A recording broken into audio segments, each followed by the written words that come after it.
ஒரே ஆண்டில் 20,000 பேர் தற்கொலை ஆளாகியிருக்காங்க. இந்த நாள் ஒன்றுக்கு 65 பேர் என்று கணக்கிட்டிருக்கிறாங்க.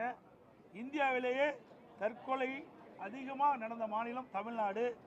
அதனால் தமிழ்நாட்டை இந்தியாவின் தற்கொலை தலைநகர் என அழைக்கப்படுகின்ற அளவிற்கு தமிழகத்தில் தற்கொலை அதிகரித்திருக்கின்ற சுட்டிக்காட்டியிருக்கிறாங்க. கல்வி தரத்தை பற்றி இங்கே சொல்லியிருக்கின்றார்கள். இன்றைக்கு 50க்கும் மேற்பட்ட பேராசிரியர்கள் பணியிடம் காலியாக இருப்பது சொல்லியிருக்கிறாங்க. அது மட்டும் நான் ஏற்கனவே அடிக்கடி சொல்லிட்டு இருக்கிறேன்.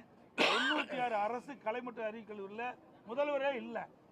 அதோட அரசு உதவி பெறுகின்ற கல்லூரி பள்ளிகளுக்கு அந்த பணியிடங்களை நிரப்புவதற்கு, காலி பணியை நிரப்புவதற்கு இந்த அரசு அனுமதியை தரல. அதனால் கல்வியுடைய தரம் குறைஞ்சிருக்குது, கற்பவருடைய எண்ணிக்கையும் குறைஞ்சிருக்குது.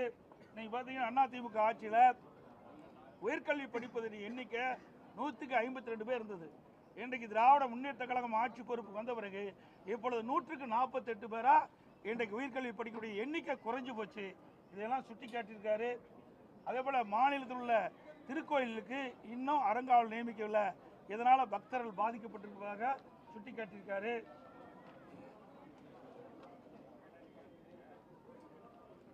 இன்றைக்கு சிறு குறு நடுத்தர தொழில் அதில் தான் எம்எஸ்எம்இயில் தான் அதிகமான பேருக்கு வேலை வாய்ப்பு கிடைக்கும். அதில் இந்தியா முழுவதும் 5.5 லட்சம் கோடி இன்றைக்கு எம்எஸ்எம்இ இருக்குது. தமிழகத்தில் 40 லட்சம் தான் எம்எஸ்எம்இ இருப்பதாகவும், இதனால் தொழில் குறைந்திருக்குது, வேலைவாய்ப்பு குறைந்திருப்பதாகவும் சுட்டி காட்டியிருக்கிறாங்க. இன்றைக்கு நமக்கு வர வேண்டிய